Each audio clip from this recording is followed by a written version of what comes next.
Baik, kembali dalam cerita di Subrek Berita, kalau anda mengikuti rapat sidang media yang berlangsung lebih kurang pada jam 11 pagi tadi, iaitu sidang media yang dilaksanakan oleh Menteri Undang-Undang Datuk Seri Wan Juhadi Tuanku Jaafar. Ini susulan pada keputusan kerajaan yang memansuhkan hukuman mati mandatory. Kalau ada yang terlepas mengikut rapat tentang sidang media itu, ada kami bawakan di platform astroaudi.com. Antara yang kami petik keluar adalah keputusan kerajaan hanya melibatkan pemalsuan hukuman mati mandatory sahaja.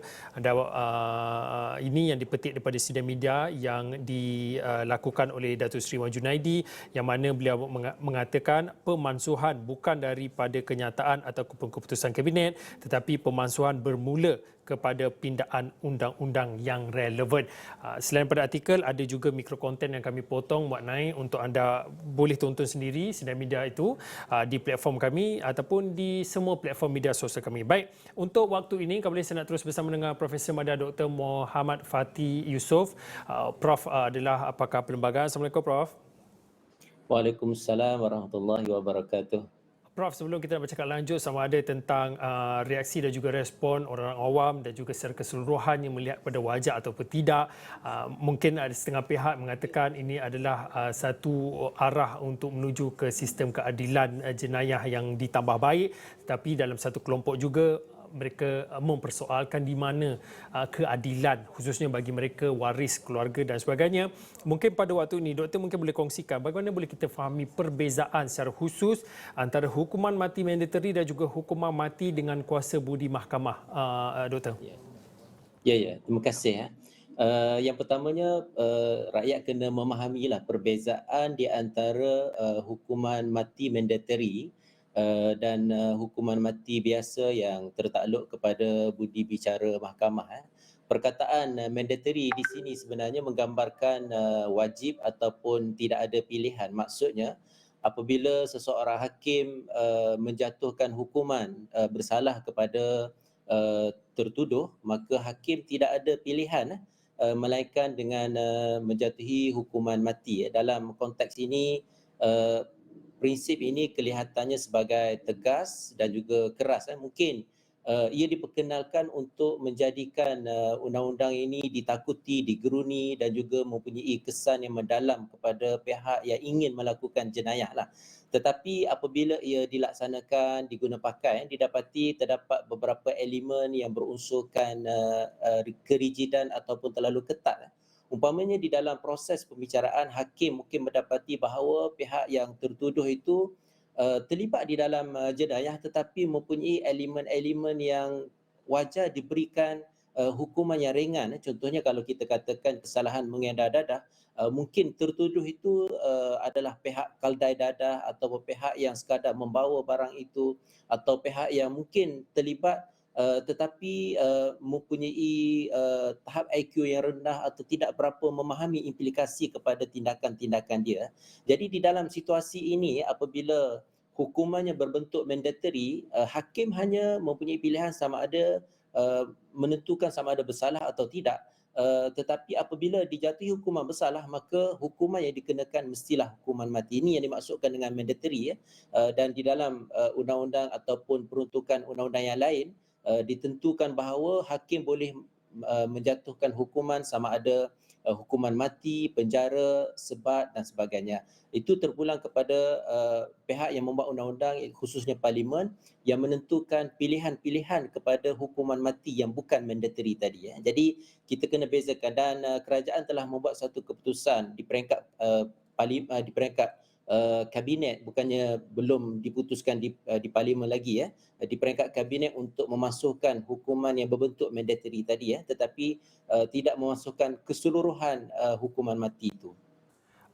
Doktor, kalau diikutkan ada lebih kurang ada 11 kesalahan yang membawa hukuman mati mandatory dan juga terdapat lebih kurang 22 kesalahan yang membawa hukuman mati tetapi dengan budi bicara mahkamah. Mungkin pada waktu ini doktor juga boleh kongsikan bagaimana sesuatu hukuman itu dijatuhkan berdasarkan jenayah dan apa pertimbangan yang terlibat untuk memutuskan keputusan mati setimpal dengan jenayah tersebut. Ya, hukuman mati ini adalah hukuman jenayah yang paling berat lah dan hukuman ini sebenarnya telah diguna pakai dalam tamadun manusia sejak dahulu lagi ya. Kalau kita lihat sama ada di tamadun di Eropah, tamadun di China, di India, tamadun Islam, terdapat peraturan-peraturan yang menetapkan hukumannya adalah hukuman mati ya. Bahkan di dalam sistem perundangan moden apabila diperkenalkan kaedah perundangan melalui kanun dan juga akta, hukuman ini juga dimasukkan termasuk di dalam negara kita apabila diperkenalkan kanun keseksaan, maka terdapat kesalahan-kesalahan yang boleh disabitkan dengan hukuman mati. Begitu juga akta-akta yang lain. Dan konsep ini sebenarnya bagi saya satu prinsip yang universal yang diterima. Bahkan kalau kita melihat di dalam prinsip Islam itu sendiri di dalam Al-Quran dan juga di dalam hadis Nabi terdapat kesalahan-kesalahan yang boleh dikenakan hukuman mati. Contohnya bagi kesalahan membunuh. Kesalahan membunuh ini adalah satu kesalahan yang berat kerana dia melibatkan nyawa manusia dan bagi mereka yang melakukan kesalahan membunuh ini sebenarnya wajar dikenakan hukuman mati kerana sekurang-kurangnya ia memberikan kegerunan kepada pihak yang mungkin melakukan jenayah itu ataupun ingin melakukan jenayah itu, dan juga dia juga dapat memberikan kelegaan bagi ahli keluarga yang rasa sedih dan juga kecewa dengan kematian ahli keluarga mereka. Dan di dalam Islam contohnya dia menetapkan satu konsep yang dinamakan al-qisas, yang mana apabila seseorang tertuduh itu didapati melakukan kesalahan membunuh, maka hakim akan menyerahkan kepada ahli keluarga untuk membuat pilihan sama ada mengekalkan hukuman mati itu atau boleh juga dimaafkan terus atau menerima sebagai ganti kepada hukuman mati itu diat ataupun pampasan. Jadi di dalam konteks ini kita dapati sesuai dengan prinsip Islam, sesuai dengan fitrah dan sesuai juga dengan realiti negara kita yang meletakkan Islam sebagai agama persekutuan. Hukuman mati itu sebagai satu bentuk hukuman yang dikenakan bagi mereka yang melakukan kesalahan seperti membunuh dan juga kesalahan-kesalahan lain yang ada di dalam perundangan kita sekarang, termasuklah kalau kita perhatikan di dalam kanun keseksaan terdapat peruntukan yang menetapkan hukuman mati bagi mereka yang melakukan penderhakaan terhadap negara yang disebut sebagai menderhaka terhadap Yang-di-Pertuan Agong dan sebagainya. Jadi di dalam konteks ini bagi saya terdapat kewajaran untuk mengekalkan hukuman mati dalam beberapa bentuk jenayah. Dalam masa yang sama, kajian tetap perlu dilakukan terutamanya seperti yang disebutkan tadi kepada 11 jenis kesalahan yang tertakluk kepada hukuman mati mandatory dan juga 22 jenis kesalahan yang tertakluk kepada hukuman mati yang berteraskan budi bicara mahkamah. Kerana undang-undang ini satu yang bersifat dinamik, dia perlu disesuaikan dengan perubahan manusia walaupun ada elemen-elemen yang tetap, tetapi terdapat juga elemen yang perlu diubah suai berdasarkan perkembangan masyarakat dan juga perkembangan manusia. Bacaan pertama pindaan pemansuhan hukuman mati mandatory akan dibentangkan di Dewan Rakyat pada Oktober depan. Itu yang disebutkan oleh Menteri di Jabatan Perdana Menteri, Datuk Seri Wan Junaidi, yang mana pihaknya akan menjangkakan awal tahun depan ia akan selesai sepenuhnya, mungkin lebih kurang dalam 2 ataupun 3 minit yang akhir ini. Doktor boleh kongsikan sedikit melihat kepada keputusan dan juga langkah yang diambil kerajaan khususnya melibatkan pemansuhan hukuman mati mandatory. Adakah negara sedang bergerak ke arah hala tuju penambahbaikan sistem keadilan berupa jenayah, Doktor? Ya, kerajaan mengambil satu langkah yang berhati-hati di dalam menentukan sama ada mengekalkan atau memasukkan hukuman mati. Kalau kita lihat sebenarnya pihak kabinet telah memutuskan untuk menubuhkan satu jawatankuasa kajian terhadap hukuman mati mandatory ini sejak daripada 29 Oktober 2019 lagi, yang diketuai oleh Tun Richard Malogun. Dan daripada laporan yang dikeluarkan oleh jawatankuasa kajian berkenaan, maka kerajaan telah memutuskan untuk membuat pemansuhan. Dan kalau kita perhatikan kenyataan yang dibuat oleh Yang Berhormat Menteri pagi tadi menyebut bahawa satu tinjauan awam akan dibuat, dan saya percaya dilakukan untuk mengukuhkan pandangan kerajaan. Cumanya tinjauan awam ini perlu dilakukan disertakan dengan proses pendidikan.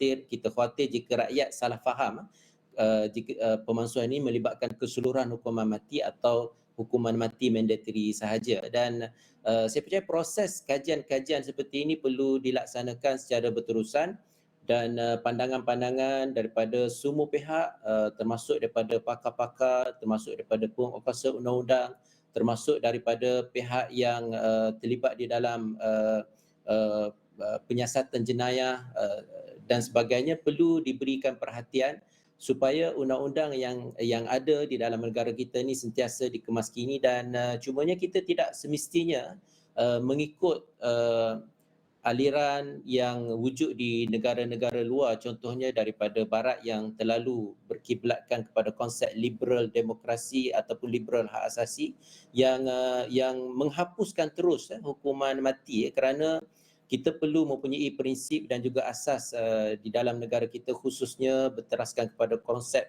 ketimuran ini, yang mana kita mendapati bahawa hukuman mati tetap perlu berdasarkan kepada fitrah ataupun realiti manusia itu sendiri yang diciptakan oleh Allah SWT. Dan sebagai seorang Islam, kita tahu bahawa fitrah manusia ini kita boleh lihat yang terkandung di dalam syariat Islam sendiri yang menetapkan beberapa kesalahan yang tertakluk kepada hukuman mati. Tetapi kajian perlu dibuat juga kerana di dalam undang-undang kita sebenarnya terdapat banyak kesalahan yang tertakluk kepada hukuman mati. Mungkin sebahagiannya sudah tidak perlu dikekalkan lagi dan perlu diganti dengan hukuman-hukuman lain. Tetapi saya percaya prosesnya bukan mudah. Dia perlu dilakukan dengan teliti kerana kita tidak ingin mengambil langkah terburu-buru sehingga menjejaskan ketenteraman awam dan juga perkembangan keselamatan rakyat di dalam negara kita. Ya, benar, kajian dan juga kerajaan sendiri mengumumkan akan mengadakan tinjauan awam untuk mendapatkan pandangan berhubungan pemalsuan hukuman mati mandatory. Baik, terima kasih Profesor Madya Dr. Muhammad Fathi Yusof. Prof. Madya adalah pakar perlembagaan yang berkongsi sedikit pandangan melihat kepada keputusan kerajaan dan juga penjelasan yang diberikan oleh Menteri di Jawatan Perdana Menteri berkaitan dengan pemalsuan hukuman mati mandatory. Untuk mendapatkan penjelasan yang lebih lanjut malam ini, kami bawakan diskusinya di platform Agenda Awani, iaitu mansuh hukuman mati mandatory, apa alternatif. Kami menampilkan secara langsung Datuk Seri Wan Junedi Tuanku Jaafar tepat jam 9 malam ini. Saya kira itu saja untuk waktu ini cerita di Sebalik Berita. Saya Fauzin, kita jumpa lagi.